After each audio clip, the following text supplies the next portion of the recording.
अरावली है तो ज़मीन में जान बाकी है, सूखी धरती में भी हरियाली की पहचान बाकी है। हेलो दोस्तों, मैं अंकुर स्वागत करता हूँ इस वीडियो में। और आज हम लोग चर्चा करने वाले हैं एक ऐसे ही चर्चित विषय पर, अरावली पर्वत श्रृंखला के बारे में, जिसकी लंबाई 800 किलोमीटर के आसपास है। और मैं आप लोगों को दिखा देता हूँ, जो मैप लगा है फिजिकल मैप इंडिया का, उसमें मैं दिखाता हूँ अरावली की रेंज। आइए, गुजरात से शुरू होती है, इधर दिल्ली तक जाती है। यहाँ दक्षिण पश्चिम भाग में गुजरात के फैली हुई है।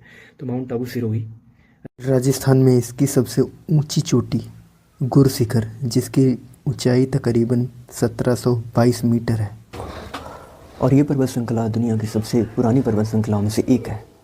This is a very important mountain range for environment and water level conservation of the Indian subcontinent. पर्यावरण मंत्रालय के मंत्री भूपेंद्र यादव ने एक सुप्रीम कोर्ट में एक रिपोर्ट प्रस्तुत की। वो कहा गया कि अरावली पर्वत श्रृंखला की रेंज जहाँ पे 100 मीटर से कम हो गई है, वो अरावली का हिस्सा नहीं है। ये तो वही हुआ ना, हमारा 2 मंजिला घर था, 1 मंजिला टूट गया तो वो अब हमारा घर नहीं है। चूतियों वाली बात। और उसमें बताया गया कि अरावली पर्वत श्रृंखला में जहाँ पे गैप है, वो अगर 500 मीटर से कम है तो भी वो अरावली पर्वत श्रृंखला का हिस्सा नहीं है। वहाँ पे हम माइनिंग। और बताया गया है कि अगर राजस्थान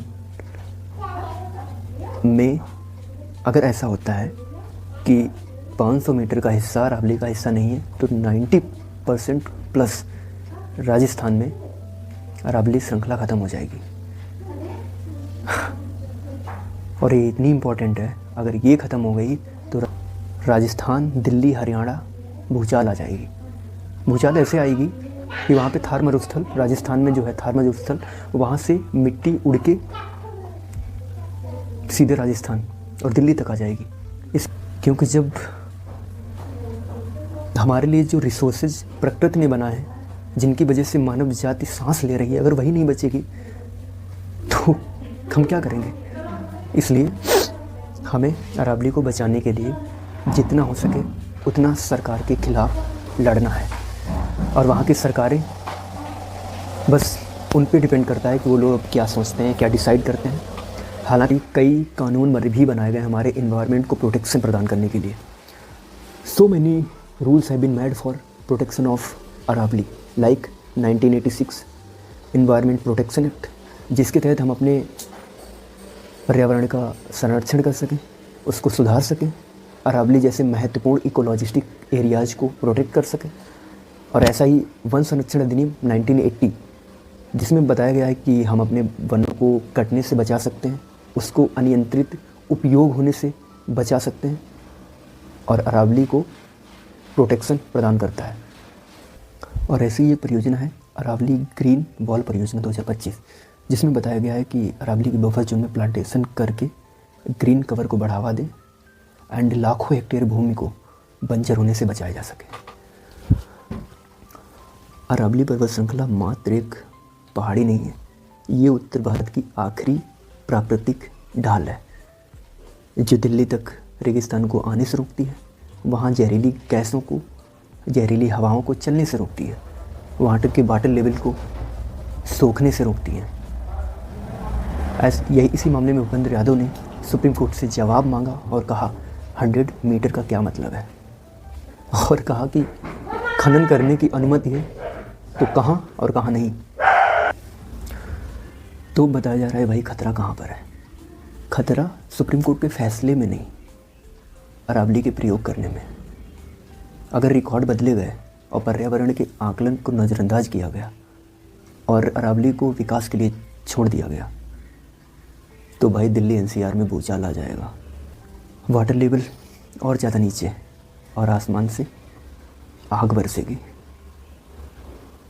जहाँ पर 11,000 से ज़्यादा लोग 1 किलोमीटर के दायरे में रहते हैं, वहाँ तो ऑलरेडी गर्मी में तो ऐसे भी गर्मी होती है, और अगर ऐसा हो गया तो लंका लगेगी, लंका।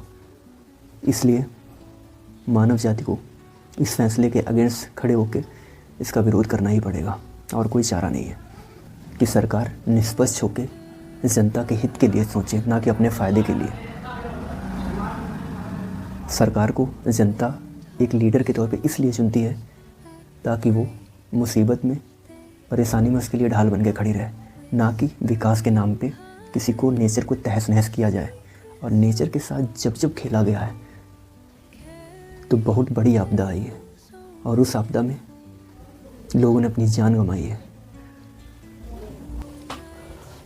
अरावली से हमको क्या क्या फ़ायदे होते हैं? अरावली थार मरुस्थल से आने वाली हवाओं के साथ धूल को क्रॉस करने से रोकती है। बरसात का पानी स्टोर होकर नीचे जाता है तो वहाँ का वाटर लेवल अप होता है। अरावली के कटने से हमारी जलवायु और तापमान में क्या प्रभाव पड़ेगा? दरअसल अरावली को NCR का नेचुरल कूलिंग सिस्टम कहा जाता है, और अगर कटाई बढ़ी तो अर्बन हीट आइसलैंड इफेक्ट तेज होगा, तापमान और ज़्यादा बढ़ेगा, यानी आसमान सीधा आग उगलेगा। सवाल वही, अरावली कटेगी या बचेगी? जवाब अब कोर्ट से ज़्यादा सरकारों पर निर्भर करता है कि अरावली बचेगी या कटेगी। अरावली मुद्दे पर केंद्रीय पर्यावरण मंत्री भूपेंद्र यादव ने कहा, दिल्ली में पूर्ण प्रतिबंध। अरावली की पहाड़ियों में खनन की अनुमति नहीं है। मैं फिर दोहराता हूँ, दिल्ली में पूर्ण प्रतिबंध। अगर अरावली को नुकसान पहुँचता है तो ग्राउंड वाटर लेवल कम होगा, धूल भरी आंधी आएगी, जैव विविधता पे कितना बड़ा असर पड़ेगा इसका, बायोडाइवर्सिटी पे कितना बड़ा इसका इफेक्ट पड़ेगा। जीव जंतु बस मारे जाएंगे, कहाँ जाएंगे? उनका घर तहस नहस हो जाएगा, और मानव जाति को संकट का सामना करना पड़ेगा। वे उत्तराखंड में देखिए, विकास, क्या विकास है यार? नेचर को रोक पाओगे? नेचर के साथ खेलोगे तो तहस नहस हो जाओगे। इसलिए विकास करो जहाँ पे विकास की ज़रूरत है। तो जो भी मेरे अंदर था, जो भी मैंने अरावली के बारे में बोलना था बोल दिया।